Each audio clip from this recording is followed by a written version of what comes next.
Welcome to the Plant Trainers Podcast, where we're helping people improve their quality of life through nutrition and fitness.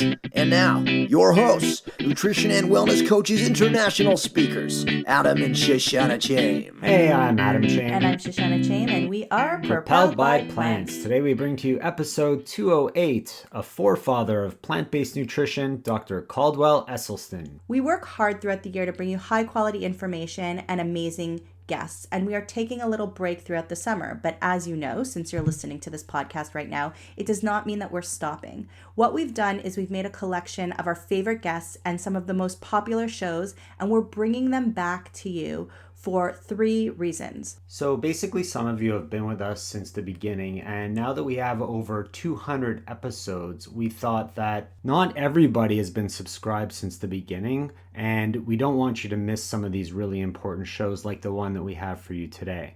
So every time we re-listen to our podcasts or our webinars or lectures, we take away something new or we realize something different. And you might know somebody who can benefit from this show, and maybe you didn't think about it the first time. So as you're re-listening to the show and getting some new revelations, just kind of think about who could really benefit from this information in the show, and who do you want to pass it on to, and please share it with them. So in this episode, we talked to Dr. Caldwell Esselstyn, who is just a brilliant mind in plant-based nutrition.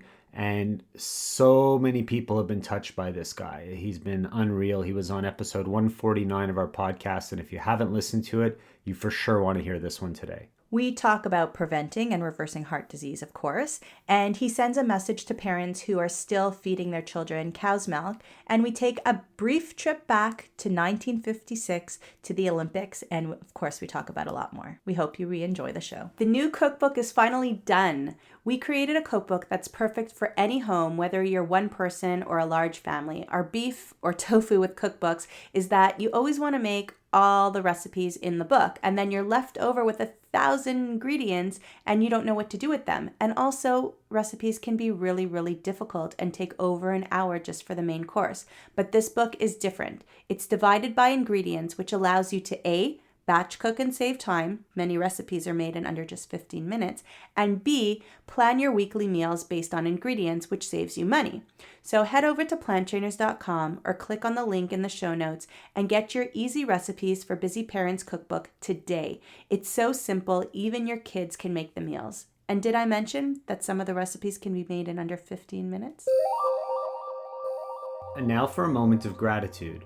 Since it's the summer and we want to always be true in our moment of gratitude, and we're not here to give one right now, we are just going to ask you to take a moment and find something that you're grateful for in your own life. We're on the line with Dr. Esselstyn. Dr. Esselstyn, thank you so much for being on the Plant Trainers podcast today. Hello, thank you, and I'm just delighted to have an opportunity to share some of my research and clinical strategies with you. Well, we're very excited for that. And before we get into that, do you have a moment of gratitude that you'd like to share with us and our listeners today?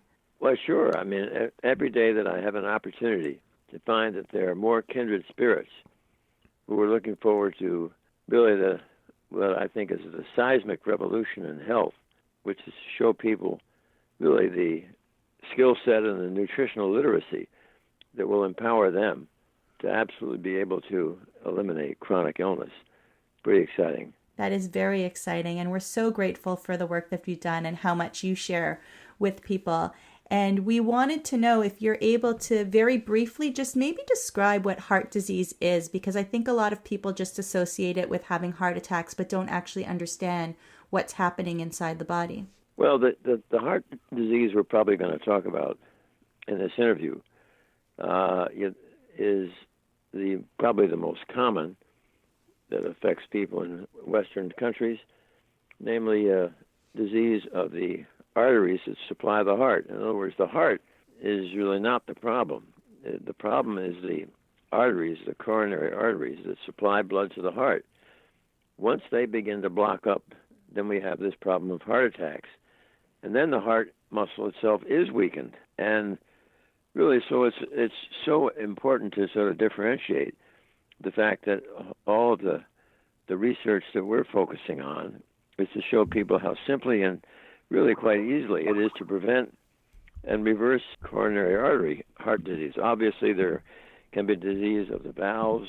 There can be disease of the muscle itself. There can be disease of the muscle that is caused by high blood pressure and a host of other things. But I think for this evening's purposes, we're going to be talking about the most common form of heart disease, which is coronary artery heart disease. And how much of coronary artery heart disease is actually preventable if someone were on a plant-based diet alone? Well, if they start young enough, obviously they're not going to get any of it.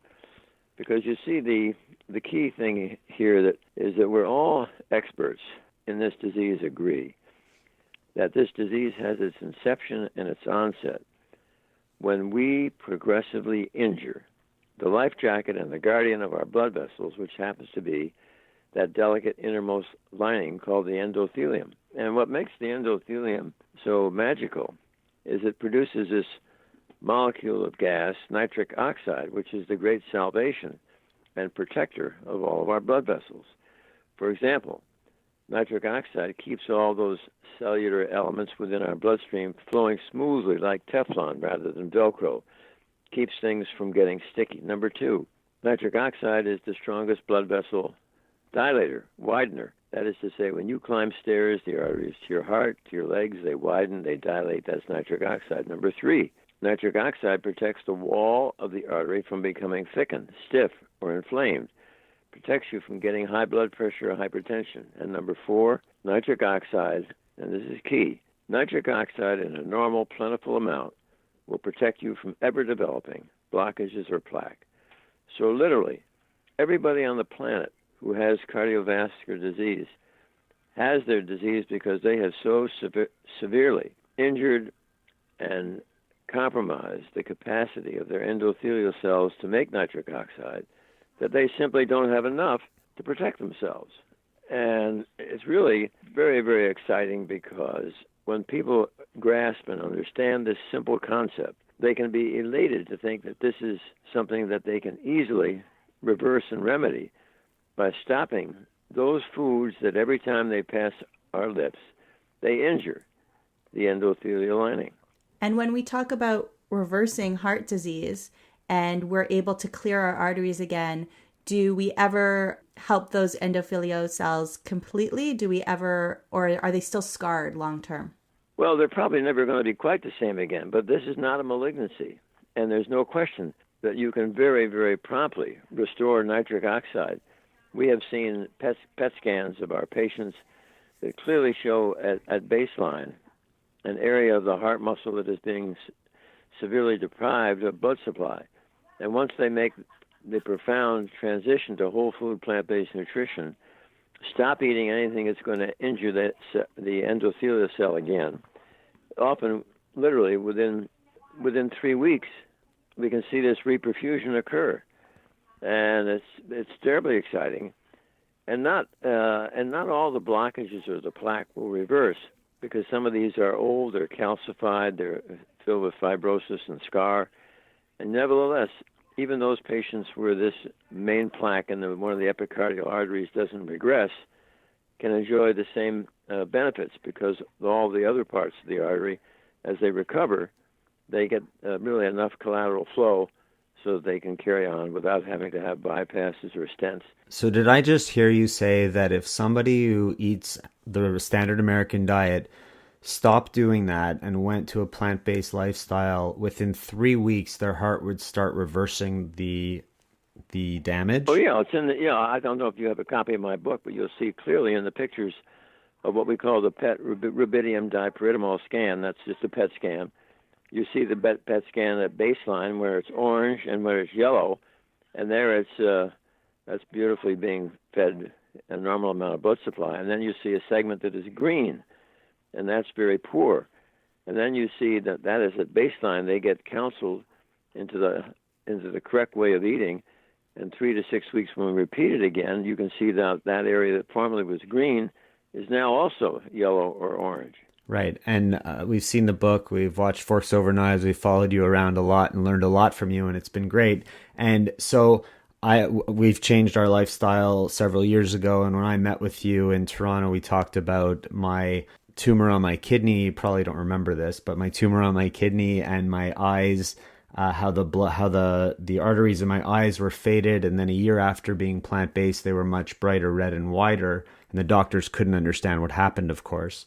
But so I guess my question now would be, and this is something that I push on people all the time and ask the same question, but why should someone who's healthy go plant-based? If they're living a healthy lifestyle, or so they think they are, what's going to make them make that change of habit? Well, again, I think that the key thing here is going to be knowledge or education.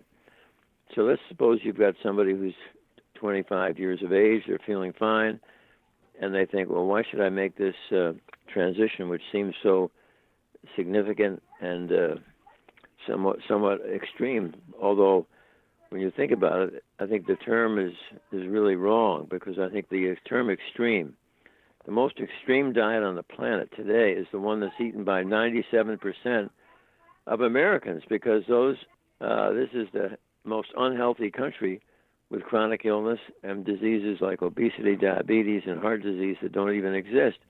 Remember, half of the planet is eating a plant-based diet, and they never have any cardiovascular disease.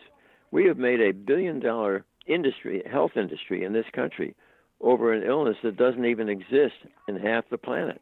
And we have so many doctors who are claiming moderation, eat lots of veggies, half your plate veggies, a little bit of starch, and a palm size of animal protein. So that's okay. That's just you can't blame the doctors, because they never get any nutrition in medical school, nor do they get any nutrition in their postgraduate training. It's just they're being asked to deal with a form of therapy for which they have absolutely no information or knowledge.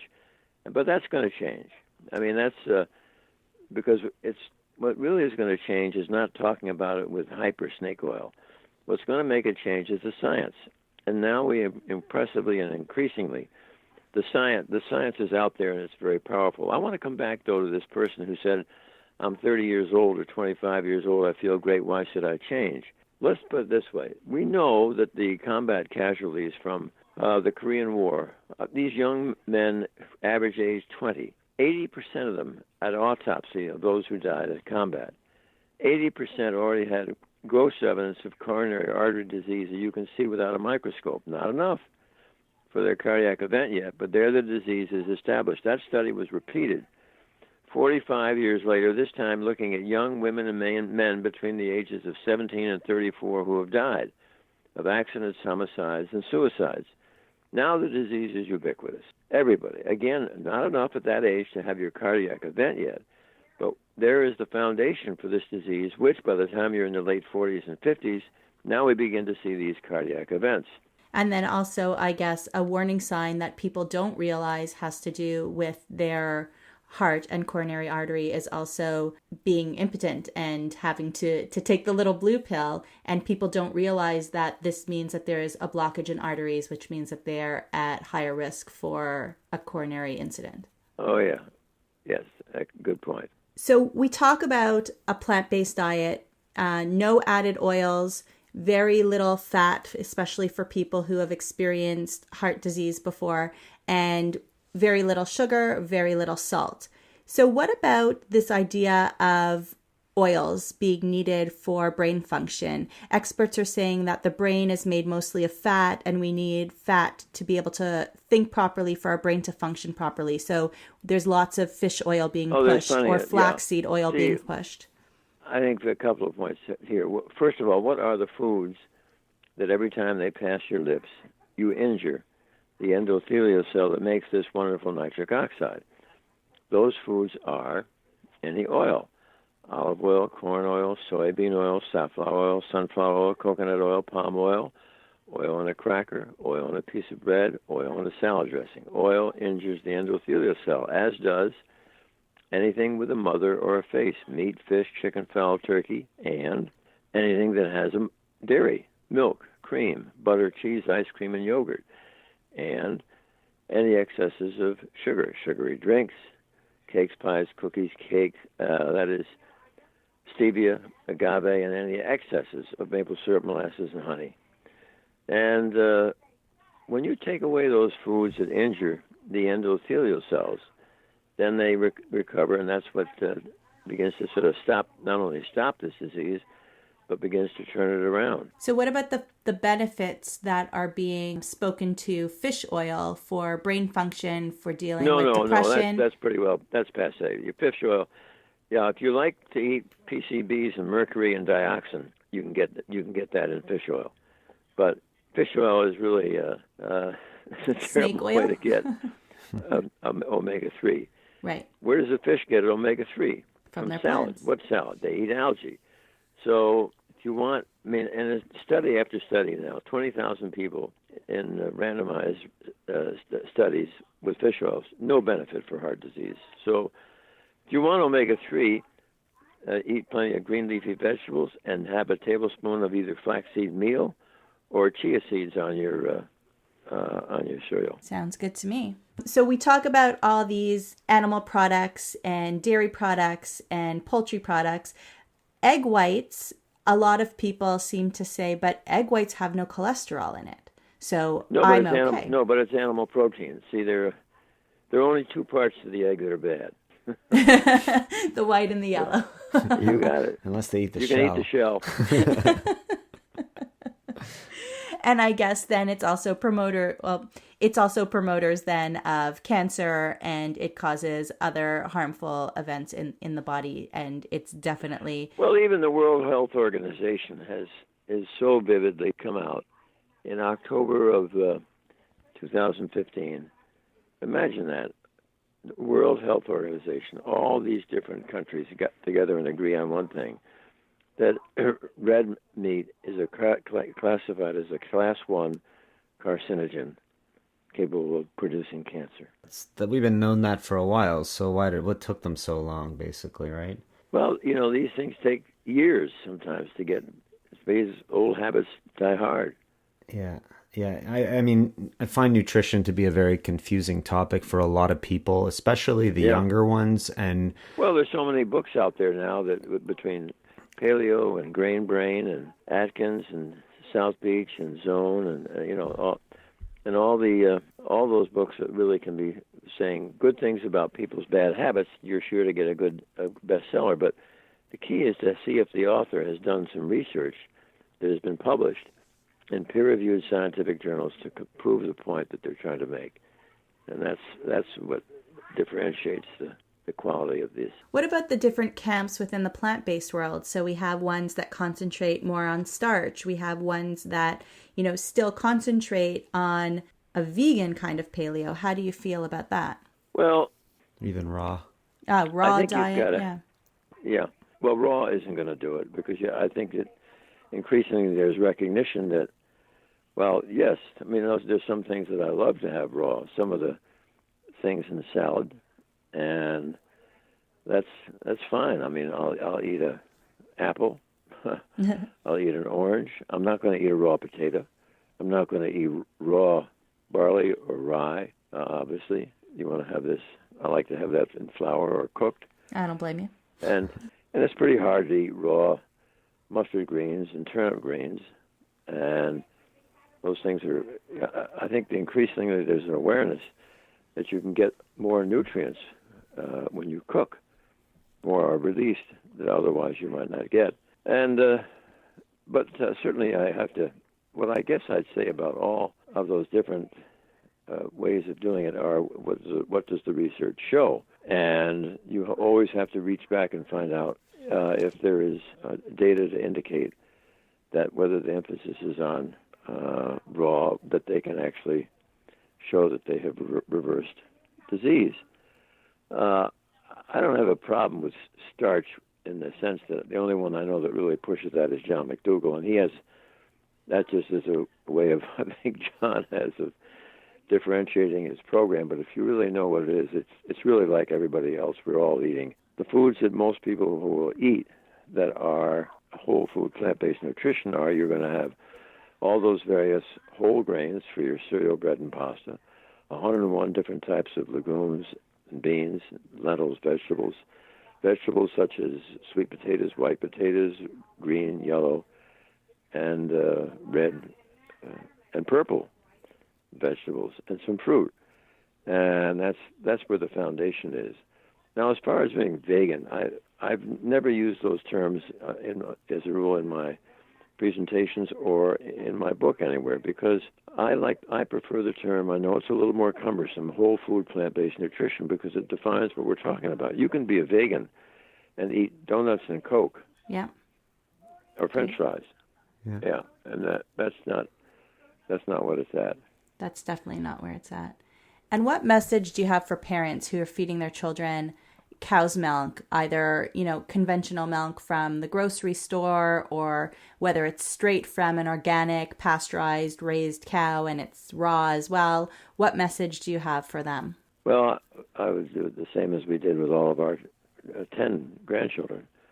None of them have anything to do with dairy, because dairy is really a problem for cardiovascular disease, a problem really for malignancy, and it's a problem for, believe it or not, for strong bones and a whole host of other issues, because what you're doing is, see, milk is liquid meat, and milk was meant for a baby calf to produce it into a 600-pound animal in 6 months. So milk is not for us. That's definitely how we feel about it. And, we're so happy that you said that, because a lot of times hearing it over and over again from many different experts in many different places really helps to get people to realize that. And I think that, the amount of milk that we consume here in North America and the amount of health issues that we have here in North America definitely needs to be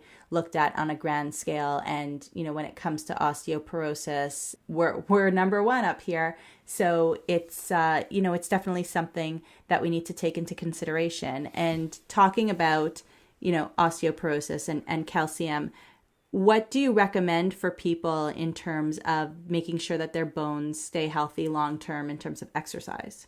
My own preference is that there's very few who are deficient in calcium.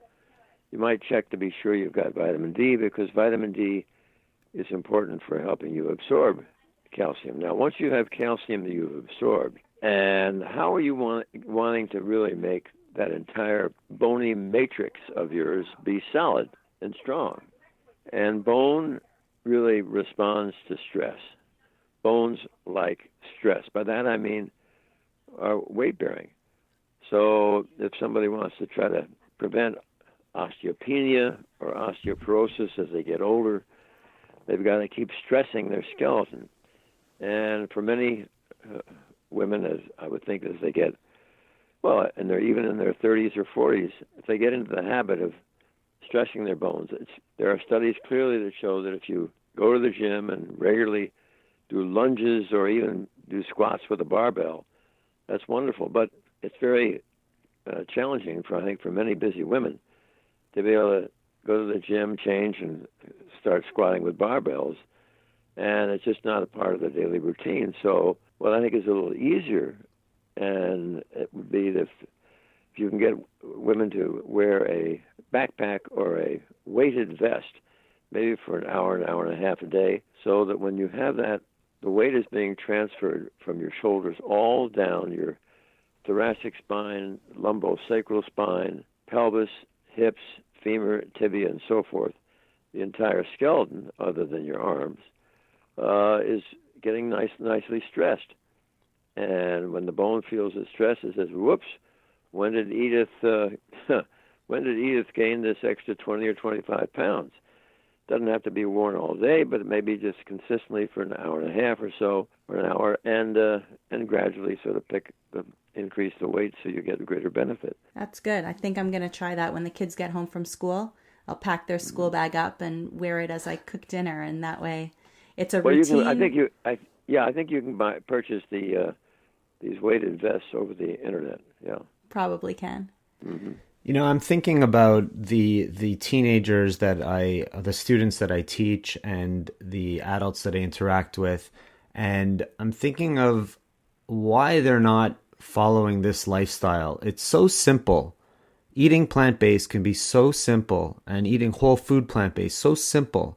Like, why are people struggling with it so much? Why do they think it's so extreme? I mean, it's so simple. It's extreme because they have to give up their habits. If you've grown up eating pizza and milkshakes and cheeseburgers, you know, they're kind of delicious, and they're all omnipresent. They're all around. Never has to be a great effort to make it happen, and it's handy.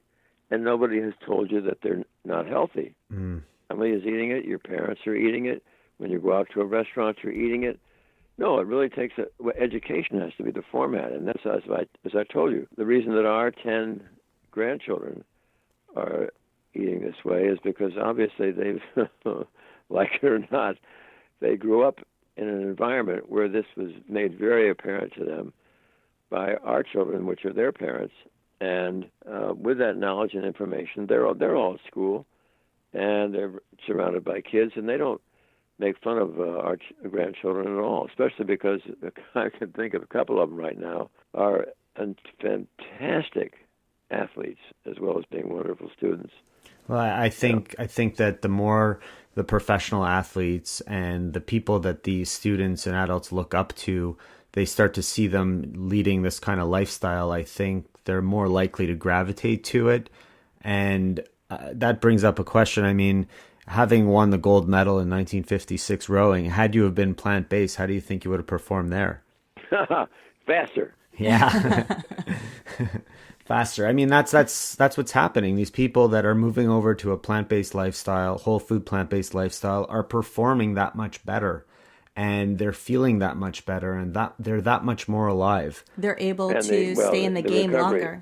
The recovery is much quicker. Yeah, and it's a game changer, and that's why people are doing it. It's a life changer, really. I met 3 of your grandchildren on the weekend when I was down at the Knob in Cleveland. Oh, and, yeah, good. You know, they're... Didn't stunt their growth. I was going to say, definitely didn't stunt their growth. Your grandson had to kind of duck as he went through the door, and it's a regular size door. And I mean, they're beautiful children. They're healthy, they're strong, they're athletes. I think your grandson has a scholarship. It's amazing that, you know, we have these children to look up to. And when people ask, you know, like, can we actually raise our children on a plant-based diet? The answer is yes, 100% we can. Are there certain things that we need to watch out for and be careful for?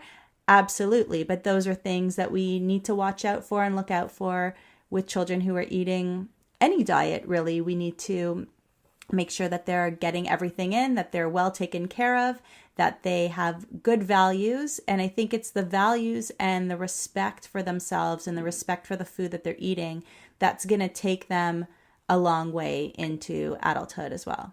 Yep. I think that the biggest challenge that we face, as you mentioned earlier, was we need to educate people, and education needs to wake up to this whole food plant-based lifestyle. And our students, our friends, our clients, our adults, everyone we interact with is bombarded by the media and the government with all the backing and the money that they put into all the other things.